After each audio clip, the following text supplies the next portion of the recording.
Donc voilà, la dernière fois on avait parlé de l'esprit créateur.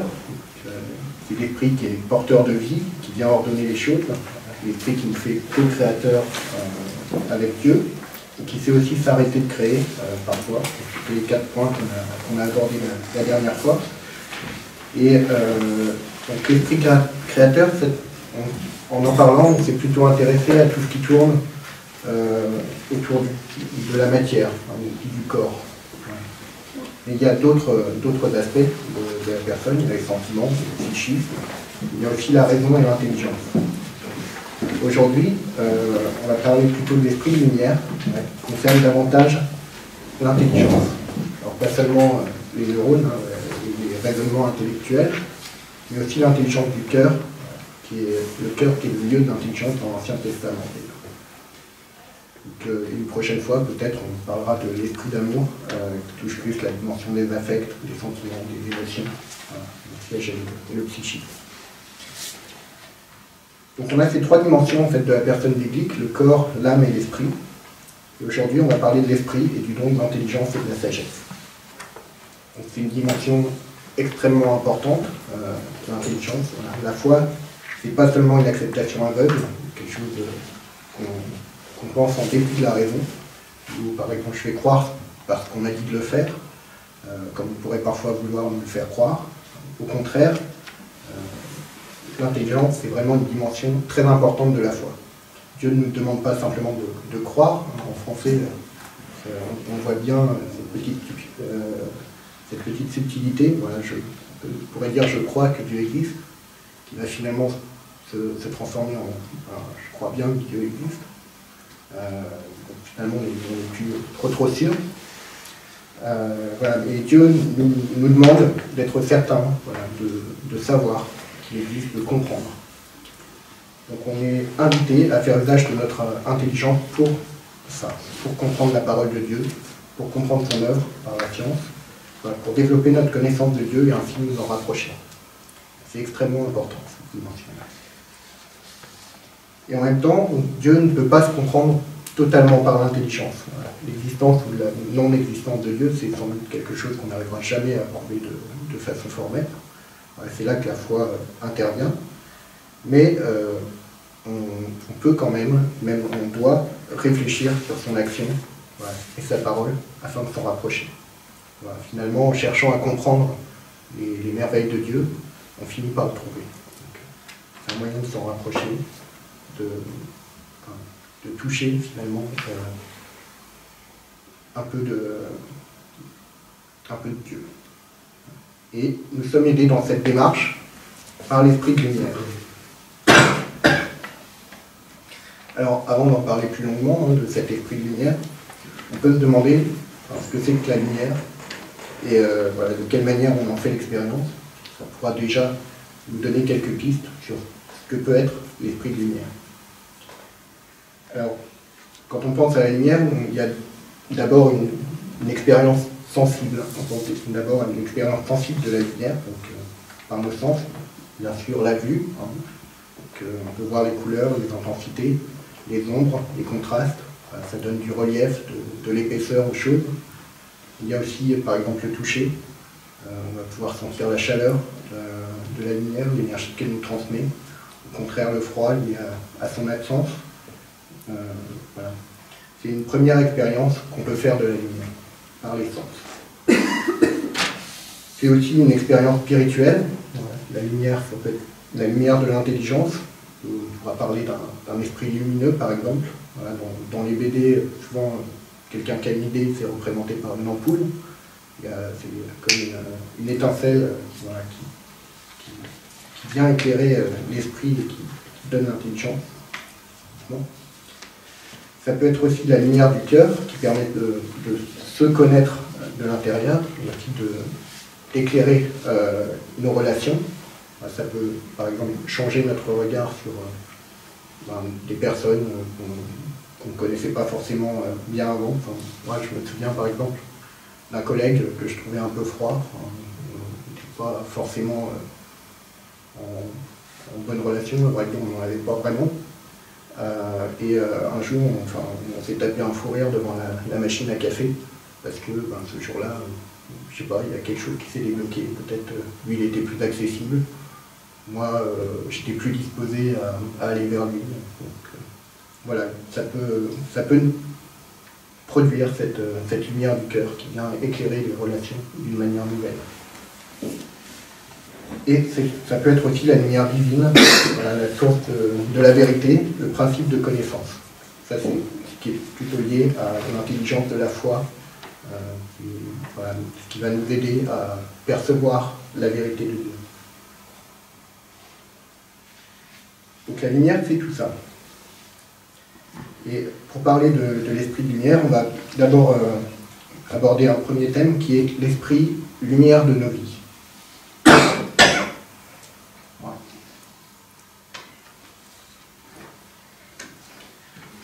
Alors, pour en parler, voilà, je voudrais commencer par reprendre un petit passage de la prière du Béni Sancte Spiritus, voilà, qui dit « Viens Esprit Saint en nos cœurs, et envoie du haut du ciel un rayon de ta lumière. Viens en nous, cœur des pauvres, viens dispensateur des dons, viens lumière de nos cœurs, ô lumière bienheureuse, viens remplir jusqu'à l'infini le cœur de tous tes fidèles. » Voilà,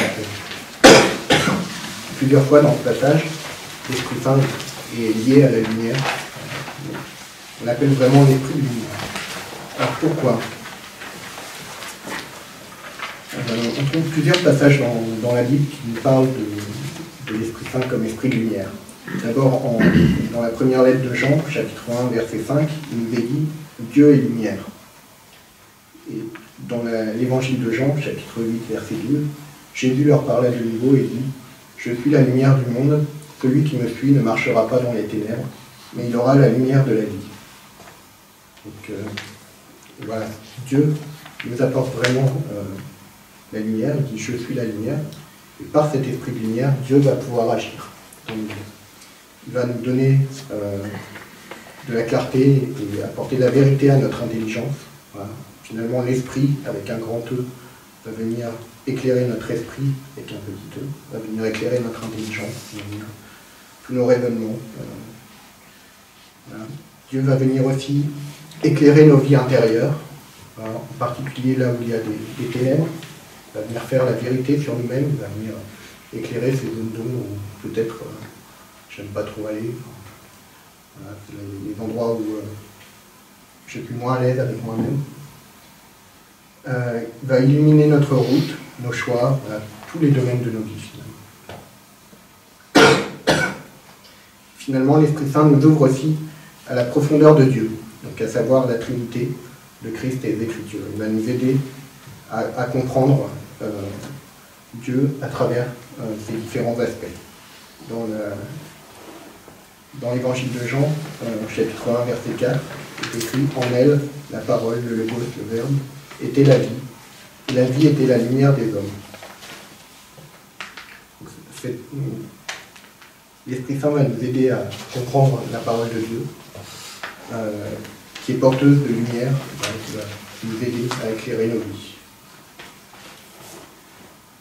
Et cette lumière, finalement, va nous faire également rayonner. Dans Matthieu 5, 14, il est écrit « Vous êtes la lumière du monde. Une ville située sur une montagne ne peut être cachée. » Voilà, Dieu, par l'Esprit de lumière, va se faire proche de nous. Et finalement, cette lumière qui nous est donnée va rayonner et va nous permettre, à notre tour, de transmettre la connaissance que nous avons de Dieu. Voilà. D'éclairer les autres à la fois. Donc, finalement, en me rapprochant de Dieu, je deviens à mon tour capable de l'expliquer et de transmettre la foi de chez moi. Quelque part, ça se voit. La foi, ça rayonne.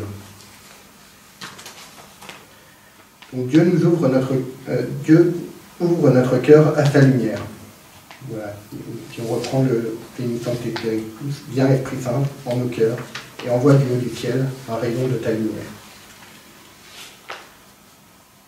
Dans la première lettre aux Éphésiens, il est écrit que le Dieu de notre Seigneur Jésus-Christ, le Père à qui appartient la gloire, vous donne un esprit de sagesse qui vous le révèle et vous le fasse vraiment connaître, qu'il ouvre votre cœur à sa lumière, pour que vous sachiez quelle espérance vous donne son appel, quelle est la richesse de sa gloire, de l'héritage qu'il vous fait partager avec les saints. Quelle immense puissance il a déployée en notre faveur à nous les croyants. Son énergie, sa force, toute puissante. En ouvrant notre cœur à sa lumière, Dieu nous apporte l'espérance, nous éclaire sur notre appel, nous donne sa gloire, nous donne un esprit de sagesse qui va nous révéler. Voilà. Littéralement, qu'il ouvre votre cœur à sa lumière, si on donne une traduction vraiment littérale, ça dit qu'il donne de la lumière au Dieu de votre cœur. Dieu va venir éclairer notre cœur. Ici, il ne s'agit pas forcément de la raison, de l'intelligence, du raisonnement. Ça va être plus une intelligence intérieure, spirituelle, des intuitions, des choses. Voilà. Dieu va venir éclairer notre vie par cela. Il nous donne aussi l'esprit de sagesse qui nous révèle Dieu, nous le fait vraiment connaître. On ne peut pas vraiment connaître Dieu sans cet esprit de sagesse et d'intelligence. Voilà. Tout à l'heure, on a dit qu'on ne pouvait pas connaître Dieu totalement par la raison, mais à l'inverse, on ne peut pas non plus vraiment connaître Dieu si on n'a pas cet esprit de sagesse et d'intelligence. Ça ne suffit pas, mais ça va être nécessaire. Ça peut nous faire penser un peu à cette phrase de Saint-Exupéry dans Le Petit Prince. L'essentiel est invisible pour les dieux, et les hommes ont oublié cela. Toi, tu ne dois pas l'oublier. Voilà. Finalement, si on parle de lumière, ce n'est pas la lumière visible, c'est pas parce que les dieux vont percevoir. C'est plus profond que ça. C'est une lumière qui va nous éclairer en profondeur. Il ne faut pas perdre ça de vue. Voilà. Et en fait, c'est souvent le problème, nous ne savons pas voir. Voilà. Nous avons besoin de cette lumière pour apprendre à voir, pour faire la vérité sur notre vie, sur nous-mêmes. Dans la première lettre aux Corinthiens, chapitre 2, versets 9 et 10, écrit « C'est ce que l'œil n'a pas vu, ce que l'oreille n'a pas entendu, et ce qui n'est pas monté au cœur de l'homme, tout ce que Dieu a préparé pour ceux qui l'aiment. En effet, c'est à nous que Dieu l'a révélé par l'Esprit, car l'Esprit sonde tout, même les profondeurs de Dieu. » Dieu va nous faire connaître par cet esprit de lumière ce que l'œil n'a pas vu, ce que l'oreille n'a pas entendu. Ce qui n'est pas directement visible, on ne peut pas directement toucher. Il y a une fonction révélatrice finalement de l'esprit de lumière, qui est révélatrice de la vérité. Dans Jean, chapitre 16, il est écrit « Lorsque viendra l'esprit de vérité, il vous fera accéder à la vérité tout entière. Car il ne parlera pas de son propre chef, mais il dira ce qu'il entendra, et il vous communiquera tout ce qui doit venir. » L'Esprit Saint, finalement, va révéler la splendeur de la vérité. Ça peut être une vérité sur moi-même, qui va me permettre de sortir des faux semblants, de me connaître. Une vérité sur mes relations, là où il y a des jeux de pouvoir, des choses justement pas en vérité. Voilà, ça va me permettre d'être plus vrai dans mes relations. Ça va être aussi une vérité sur mes engagements. Pourquoi je vais m'engager, pourquoi je viens à la paroisse, par exemple, ça peut être une question qu'on peut se poser. Il peut y avoir tout un tas de raisons. Ça peut être, j'aime bien l'ambiance, ça chante, c'est bien. Voilà, ça peut être pour retrouver telle ou telle personne. Ça peut être parce que moi je crois en Dieu, donc je viens à la messe le dimanche. Ça peut être un peu toutes ces raisons-là. Et finalement, toutes ces raisons sont valables. Mais finalement, ce qui est important, voilà, c'est d'être en vérité par rapport à cela. C'est pour savoir où j'en suis, en fait. Est-ce que le jour où telle ou telle personne ne viendra plus, je ne viendrai plus non plus. Voilà, est-ce que si on perd des musiciens, du coup le chant devient moins bien, est-ce que je continue à venir? Est-ce que je peux aller dans une autre paroisse à la messe? Ou est-ce que vraiment c'est là que je viens? Voilà. C'est important de savoir ça, que finalement, même dans une autre paroisse, Dieu est là, que pourquoi est-ce que je ne pourrais pas y aller? Ça me permet finalement d'être en vérité avec moi-même. Et de la même manière, par exemple, ça pourrait être qu'est-ce qui me motive dans mon travail? Est-ce que c'est plutôt le salaire, le titre, voilà. Est-ce que c'est le projet? Est-ce que c'est l'équipe? Voilà. Et est-ce que les raisons qui me motivent dans mon travail sont suffisantes pour que je sois heureux dans mon travail? Par exemple, je suis motivé par un titre, est-ce que le jour où je l'obtiens, je serai heureux ou finalement ça n'aura pas vraiment de sens, pas la valeur que j'y ai attribuée. Donc c'est important de faire cette vérité pour savoir où on en est et savoir où on va. Et l'esprit de lumière va nous aider à faire ça. L'esprit de lumière nous fait tomber les écailles des yeux, nous ouvre les yeux. Un texte qui illustre ça, c'est la conversion de saint Paul, dans les Actes des Apôtres au chapitre 9. Ananias partit, entra dans la maison, lui imposa les mains et dit « Saul, mon frère, c'est le Seigneur qui m'envoie, ce Jésus qui t'est apparu sur la route que tu suivais, afin que tu retrouves la vue et que tu sois rempli d'Esprit Saint. » Des sortes de membranes lui tombèrent aussitôt des yeux. Il retrouva la vue et reçut alors le baptême. Et un peu plus loin, dans les Actes aussi, au chapitre 26, je réponds « Qui es-tu, Seigneur ?» Le Seigneur reprend « Je suis Jésus, c'est moi que tu persécutes. Mais relève-toi, debout sur tes pieds. Voici pourquoi en effet je te suis apparu. Je t'ai destiné à être serviteur et témoin de la vision où tu viens de me voir, ainsi que des visions où je t'apparaîtrai encore. Je te délivre déjà du peuple et des nations païennes vers qui je t'envoie, pour leur ouvrir les yeux, les détourner des ténèbres vers la lumière, de l'empire de Satan vers Dieu, afin qu'ils reçoivent le pardon des péchés et une part d'héritage avec les sanctifiés par la foi en moi. Donc, ouvrir les yeux, voilà, l'esprit de lumière va faire tomber ces écailles qu'on met sur les yeux, ça va nous permettre de sortir des visions imaginaires, idéologiques, voilà, qui sont finalement le lieu où Dieu n'est pas, Dieu est dans le réel. Voilà, ça va nous permettre de sortir, par exemple, on en parlait un peu avant, de l'attente d'un poste, enfin, qui est comme voilà, un objectif sur lequel je suis fixé, qui va m'empêcher peut-être de profiter de ce que j'ai aujourd'hui, le poste, voilà, de ce que je pourrais faire finalement dans le poste que j'occupe. Ça va me permettre de sortir des faux semblants, des illusions sur moi-même, de faire la lumière là-dessus, faire la vérité sur le monde. C'est un peu la pilule rouge de Matrix, finalement. Enfin, voilà, ça va nous permettre de sortir de cette illusion et de rejoindre le monde réel. Alors ça peut être un parcours assez long et difficile, hein. C'est pas facile d'accepter ça, mais et l'esprit de lumière va pouvoir nous guider.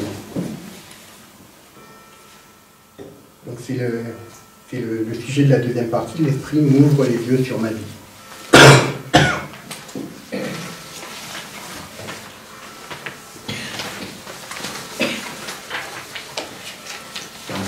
Le rayon lumineux, finalement, va nous éclairer, c'est l'esprit de vérité, et aussi nous réchauffer, c'est l'esprit de consolateur. L'esprit va m'ouvrir les yeux sur ma vie, en fait, à 3 niveaux.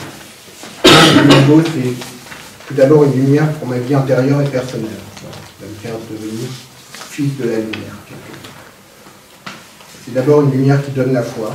Voilà, l'Esprit Saint nous ouvre à la profondeur de Dieu, la Trinité, le Christ, les Écritures. Voilà. Dans Luc 24, on a ce passage où Jésus va expliquer les Écritures aux disciples d'Emmaüs. On aurait bien aimé nous être là pour savoir ce qu'il leur a dit. Ce serait quand même plus simple. Mais voilà, aujourd'hui, on a un moyen de comprendre ces Écritures par l'Esprit Saint. Ça va nous aider à comprendre, ça va nous faire grandir dans la foi. Les disciples d'Emmaüs, dans ce passage, disent « Notre cœur n'était-il pas brûlant quand il nous parlait sur la route ?» Voilà. Obtenir cette connaissance des Écritures, ça va nous faire grandir dans la foi. Notre cœur va être brûlant, va être plus proche de Dieu. C'est aussi une lumière qui discerne. Alors la lumière de l'Esprit Saint va éclairer mon cœur, il va pointer ce qu'il y a de tiède, de compromis, tout ce qu'il y a de péché. Il va faire la lumière sur tous les nœuds de ma vie, et je vais grandir en liberté, voilà, par la connaissance sur moi. c'est pas vraiment un savoir, mais c'est plus, comme on disait avant, être en vérité vis-à-vis de moi-même. Savoir qui je suis, comment je réagis, pourquoi, ça va m'apporter de la liberté. L'Esprit Saint va aussi venir éclairer les lieux où je vais être plus fragile. Dans la vie professionnelle, ça peut être la conduite de réunion, la prise de parole en public. Moi, je sais que je demande l'Esprit Saint à chaque fois avant de parler. C'est pas facile. Et ça apporte pas mal de liberté. Alors, il y a différents moyens d'aider l'Esprit Saint à nous éclairer. La méthode chrétienne la plus connue, c'est le discernement ignatien, voilà, donc qui va nous aider à confirmer une décision qu'on pourrait prendre. Au départ, une décision qui est soutenue par la raison, l'intelligence. C'est quelque chose auquel on va penser, qu'on va décider, et qu'on va ensuite confirmer par différentes choses. Donc, il y a tout d'abord la conviction intérieure, que voilà, je sens au fond de moi-même que c'est la bonne décision, parce que je suis persuadé que c'est ça. Il y a la parole de Dieu, est-ce que ce que je décide est en accord avec ce que dit la Bible. Il y a la parole des frères, est-ce que voilà, d'autres personnes peut-être plus expérimentées que moi ont le même avis et comment elles vont pouvoir me conseiller ça. Et finalement, il y a les événements. Est-ce que cette décision va être facilitée par les aléas de la vie, ou au contraire que je vais rencontrer beaucoup d'obstacles qui vont m'empêcher d'aller dans cette voie. C'est quelque chose qui va me permettre de confirmer ou d'infirmer une décision. Alors, pour vous donner des exemples, par exemple, moi, à un moment, j'avais fait le choix de changer d'équipe. C'était un choix rationnel face à mon ancienneté et du coup aux opportunités qui commençaient à manquer dans mon ancienne équipe. Et ça a été confirmé par le fait que ça m'a été proposé à ce moment-là de changer d'équipe. Donc finalement c'est quelque chose qui s'est fait très facilement, je n'ai même pas eu à chercher comment on pouvait le faire. Voilà, mon chef est venu et m'a dit voilà, ce serait bien pour toi que tu ailles dans l'équipe d'à côté, il y a sans doute plus de choses que tu pourrais faire, tu pourrais apporter plus. Super. Un autre exemple, c'était le choix de faire un don régulier, qui était rationnel par mon éducation et par ma foi. Et j'ai reçu une confirmation à la fois par la parole, par la conviction intérieure, donc convaincu que c'était la bonne chose à faire. C'est comme ça que le discernement ignatien peut nous aider à nous orienter dans nos décisions et venir confirmer ce que finalement l'esprit de lumière vient nous indiquer. Alors, au fond de la salle, peut-être, si vous avez envie de le feuilleter, il y a un très bon livre qui s'appelle Pratique de la décision, qui est écrit par Bernard Bougon et Laurent Falk, qui peut aussi expliquer comment on peut poser un choix. Voilà. Il donne 6 étapes. Donc, la première, c'est vraiment de poser un pré-choix, c'est-à-dire de donner au moins, et de préférence seulement, 2 possibilités. Donc, voilà, si ce n'est pas un vrai choix, c'est pas la peine de le faire. Enfin, si c'est pas une vraie question, c'est pas la peine de le discerner. La deuxième étape, c'est de se libérer des influences. Donc, par exemple, est-ce que ma hiérarchie va me forcer à faire un choix? Là encore, si c'est le cas, c'est pas la peine d'aller plus loin. Enfin, si je ne suis pas libre par rapport à mon choix, voilà, c'est pas la peine de discerner, j'y vais, puis finalement c'est pas ma décision. Troisième étape, donc, c'est de discerner, voilà, peser le pour et le contre, réfléchir.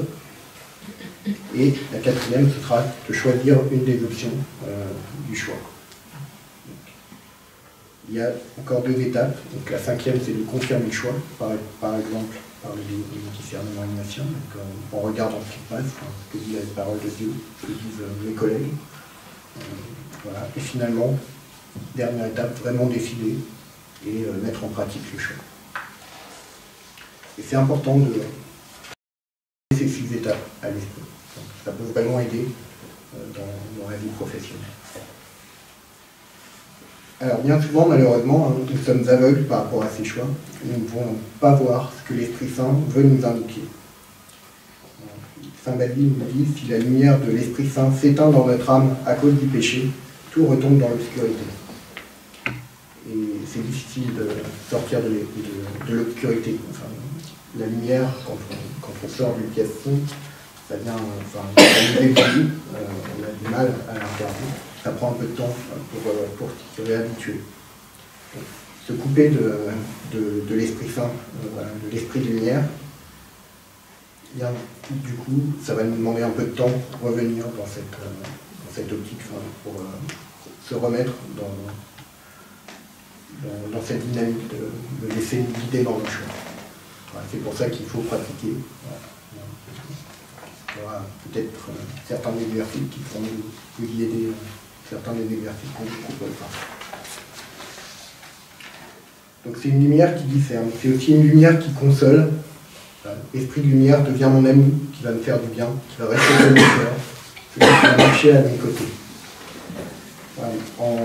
En grec, le mot paraclet, qu'on utilise parfois pour désigner l'Esprit Saint, signifie celui qui est à nos côtés. Voilà, ça va être notre conseiller, notre défenseur, voilà, celui qui nous aide, qui va nous encourager. Voilà, c'est une lumière pour ma vie intérieure et personnelle. C'est aussi une lumière pour ma vie professionnelle.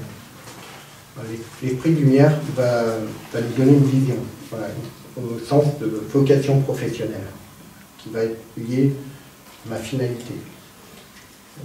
L'Esprit Saint va me donner une claire vision de mon appel, il va me faire voir clair, voilà, me donner la vision de ce à quoi je suis appelé. Dans Matthieu, au chapitre 6, il dit « La lampe du corps, c'est ton œil. Si ton œil est fin, ton corps tout entier sera lumineux. Et si ton œil est malade, ton corps tout entier sera ténébreux. Si donc la lumière qui est en toi est ténèbre, quelle ténèbre ?» Il y a vraiment cette importance de la vision. Il faut, voilà, fonder sa vie sur une vision de lumière dans la vérité. Voilà, si j'ai une vision qui est trouble, je ne pourrai pas avoir les idées claires sur mes priorités, sur ce que je vais devoir faire. Voilà, donc il y a cette importance de la finalité professionnelle qui va me permettre de voir plus loin que les difficultés quotidiennes, voilà, qui va me donner un cap. Je vous invite à réfléchir sur ce point. Enfin, on n'a pas le temps de trop s'y étendre dans cette session, mais s'il y a d'autres sessions de philo qui permettent de faire ça, si ça vous intéresse, je vous encourage à les suivre. L'Esprit Saint va aussi nous donner des capacités. Alors, rien de magique, là, c'est pas d'un seul coup la science qui va me tomber dessus, hein. C'est plus sous forme d'intuition, des intuitions relationnelles, voilà, qui vont me permettre de sentir les difficultés dans telle ou telle relation, sentir, voilà, que peut vivre tel ou tel collègue, même s'il ne le dit pas. Des intuitions au niveau business, par exemple, des intelligences de la situation, voilà, comprendre les enjeux, les intérêts des personnes, pour pouvoir avancer. Des intuitions organisationnelles, qu'est-ce que je devrais faire, qu'est-ce que je ne devrais pas faire, qu'est-ce que je pourrais changer dans mon organisation, que ça aille mieux. Voilà, c'est ce genre de capacité-là, plus le domaine de l'intuition. Et finalement, il faut accueillir les petites lumières du quotidien. Donc, on peut distinguer les grandes lumières de la vie, par exemple la finalité qui va vraiment me permettre d'orienter mes choix, des petites lumières du quotidien. Donc, on peut laisser l'Esprit Saint éclairer notre cœur, voilà, dans les relations de travail, notre intelligence dans la compréhension des faits, peut être les lumières intellectuelles face aux problèmes quotidiens, aux projets, avant, pendant les réunions, dans les décisions à prendre. Prier avant les réunions, ça peut aider par exemple à trouver des solutions, à trouver des compromis, à faire avancer les choses. On peut aussi laisser l'Esprit Saint éclairer notre regard sur les collègues qu'on connaît, entre guillemets, trop bien, voilà, ceux qu'on enferme dans un rôle, dans un événement du passé. Voilà, laisser l'Esprit Saint renouveler notre regard sur ces collègues-là, notre regard qui est peut-être un peu trop habitué à les voir dans un rôle particulier. Laisser aussi l'Esprit Saint éclairer le sens de mon travail, de mon rôle dans l'organisation, de ma place dans la communauté de travail. En conclusion, je vous invite vraiment à consacrer votre raison au Paraclet, voilà, consacrer au sens de confier, réserver, voilà, décider de n'utiliser notre intelligence que pour la question du vrai. Il y a une petite phrase, alors je ne sais pas qui l'a dit, mais voilà, qui dit que notre esprit est comme un moulin. Le premier grain qui est jeté le matin est celui qui sera moulu toute la journée. Dès le matin, il faut se hâter d'y mettre le bon grain de Dieu, des bonnes pensées, des paroles de Dieu, sinon le démon il sèmera la zizanie. Voilà, donc je vous invite peut-être à, je ne sais pas si certains ont fait la petite prière que j'avais donnée la dernière fois, à la compléter pour demander l'esprit de lumière pour éclairer ma raison, mon intelligence le matin. Finalement, il faut laisser l'Esprit Saint travailler et venir à nos côtés pour nous emmener plus près de Dieu. Et je terminerai là. Merci. Merci.